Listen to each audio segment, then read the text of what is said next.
perspektyva, ypač gale, kas yra perspektyva.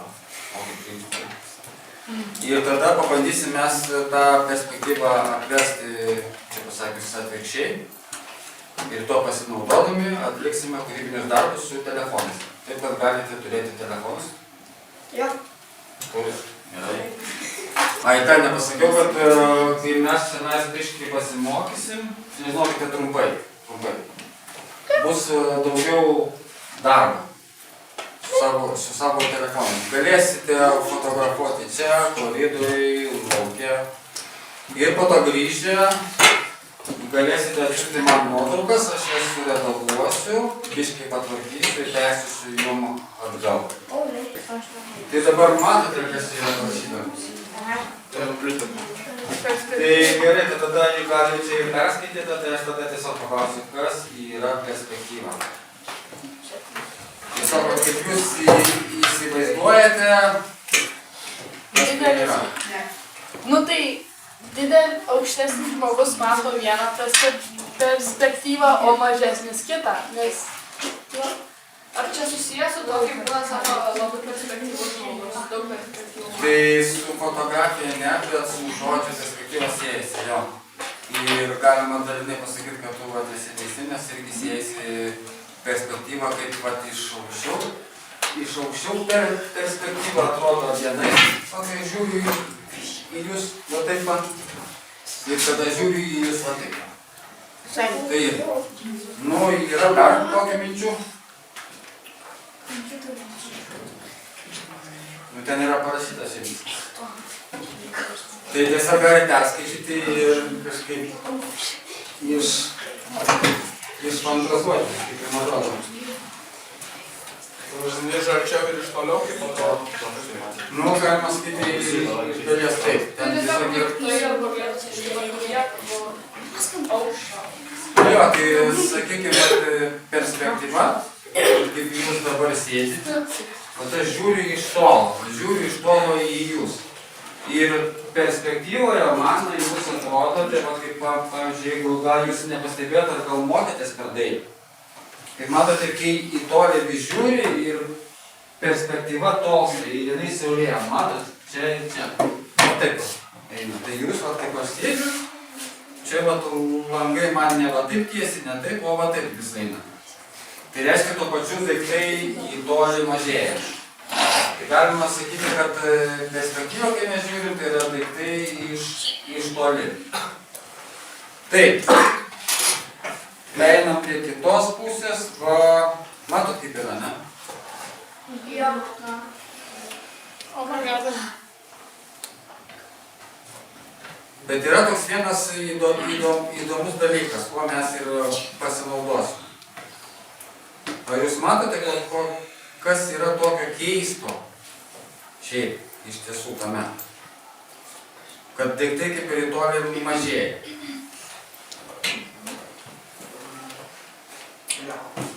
Nu, ką nors keisto, matot? Nu, kad atrodo visai kitoks daiktas, nes iš arti atrodo labai didelis. Ir keičia. Tas, kur buvo mažas, tam padaryti. Taip. Tai jau tu eini į tą temą. Bet kas yra įdomu, juk mes suprantame, kad eglutės realiai ir tie minkštasaliai, realiai jie yra vienodo dydžio, ne? Ar ne? Bet tik tai žiūrint, kadangi jie vis tolsta, jie vis mažėja, taip? Nes iš tikrųjų didelį. Nu. Tai va, tai dabar dėl to aš viską tai vežiu, tai mes ir bandysime pasinaudoti, va, rodau kitiems skiria, ne? Ar galima būtų teigti, kad šitie daiktai, kur jūs dabar matote vienas šalia kito, ne? Kad jie vienu atveju gali būti tokio pačio dydžio, o vienu atveju aš galiu pasakyti, kad tiesiog yra vienas daiktas yra toliau, šitas, tarkim, o šitas arčiau. O čia gal panašiai, kaip, pavyzdžiui, paimi pinigą ir prie mėnulio padedi, ar ne? Taip. Nu, aš jau jūs einate į tą temą. Ten gale, jums aišku, kad, tarkim, aš galiu įsivaizduoti, kad šitie daiktai yra vienodo dydžio. Ir tik tai vienas yra toli, kitas arti. Girdit? Jo, Labai gerai. Gerai.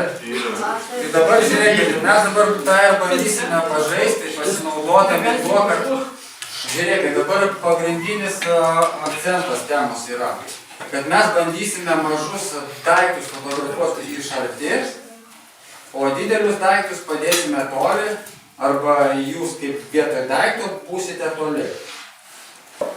Tai fotografuosite iš toliau, tai jis net suvedęs ryškumą ir čia, pakankamai ir ten bus ryšku. Tai jūs, kai norėsite dirbti, jūs turėkite to omeny.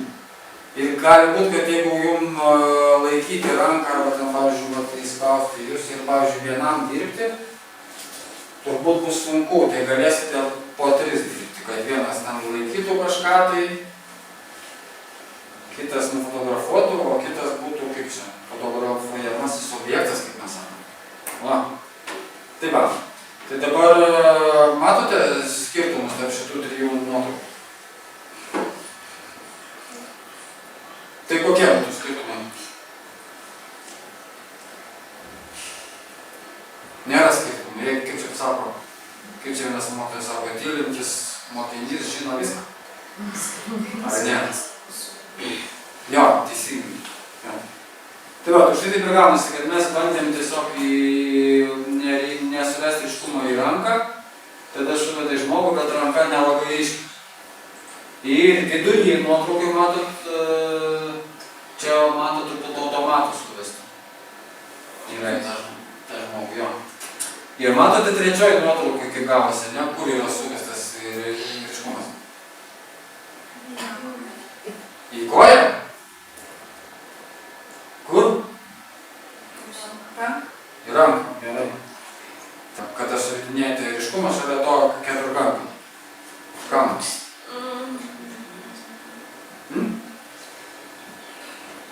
Viską žinot, kaip viršų. Taip. Čia kaip viskas parodyta? Viskas parodyta. Tai dabar mokėsite, žodžiu, kaip fotografuosite kažkokį tai daiktą iš arti, tik iš nelabai arti, padarčiau kažkur iš čia. Suvedinėkite ryškumą į arti esantį daiktą, jeigu bus per tamsų ar prieš šviesų, su saulute pasireguliuosite. Gerai? Va, matote? Ranka yra gal net didesnė negu žmogus. Ne? Bet gaunasi iliuziškai, kad laiko su ranka žmonės. Už tai ir vadinasi atvirkštinė perspektyva, kad mes tiesiog nepasinaudojam, kad daiktus mažus dedam prie arčiau fotoaparato, o dideli daiktai toli lieka. Va. Matote? Kiti surado netgi va tokį vazoną, bet kai žmogus prieki, tai jis tiesiog ant delno va tokį vazoną laikė. O taip, jis ten toli buvo vazonas. Va matot, kadangi ryškumas į tą mergaitę, tai batas toks, truputį trūksta ryškumo. Tai galite tiesiog nufotografuoti iš toliau ir aš po to iškirpsiu, kad atrodytų, kad čia po to fotų žmogus. Čia tiesiog tokia mintis apsupa nuotrauką. Gal čia ne į tą temą, bet tiesiog labai įdomi mintis. Va, čia pate žmogus. Va, čia viskas aišku gavosi, nes batai iš toliau nufotkinta. Čia žmogus pašoko, čia sugebėjo jie nufotografuoti, kad vaikinukas pašokęs. Perspektyva taip. Tik tai pagalvokit gerai. Aš neskaitau. Nesiskaito? Raudonai parašyta pavaizduoti tik tai stebėtojui atrodantis iš tolo. Tada rudai gamtos ir miesto vaizdas stebimas iš toli. Mėlynai parašyta ateities vaizdas, planai, perkeltinė prasme. Žinot, gal. Ir visi variantai buvo. Tai visi variantai buvo šiaip. Lukas, šitas nekė. Gerai, toliau. O, 907 metai. Vidurnamis, ne? O jau baiginėjęs. Mokytoja, ateikit pasimokysite lotyniškai, ką reiškia perspektyva. Ką reiškia? Kuris žodis? Kuris. Kad labai jau panašu, ne? Čia buvo, jo, bet kažkas dar irgi iškėlė. Gerai, toliau trečias iš 7.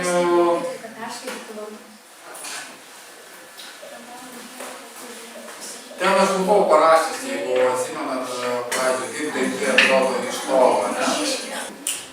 Nu, kaip čia sakėsi, kaip jau buvo, Jau greičiau neklausiu, kad baigėsi. jau baigėsi? Čia tik tai pažiūrėkite įdėmiai į patį klausimų mintį, ar galiu teikti. Suprantat? Nepaskubėkite, netyčia.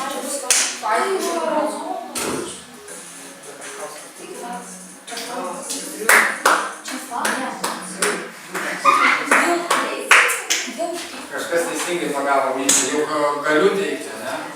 Nu, Rūta čia įsiveržė į priekį. Atvirkštinė perspektyva. Dabar tik tai paklausykit atvirkštinė. Ne perspektyva, bet atvirkštinė.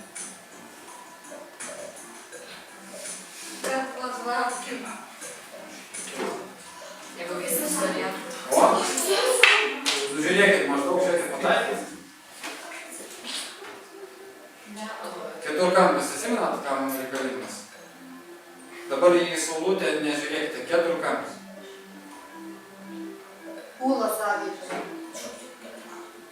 Čia kažkur tai plaukės laikas.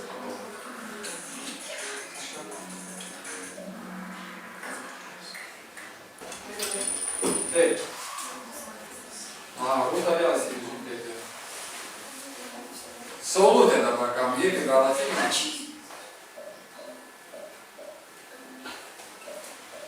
Tik tai paties saulutė šalia keturkampio.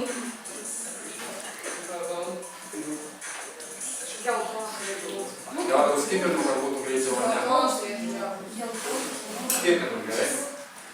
Pašviesim grožį. Tai čia geriau negu su keturkampiu, ne? Dabar žiūrim viskas, gal laimėtojai. 3. vietą, Luka.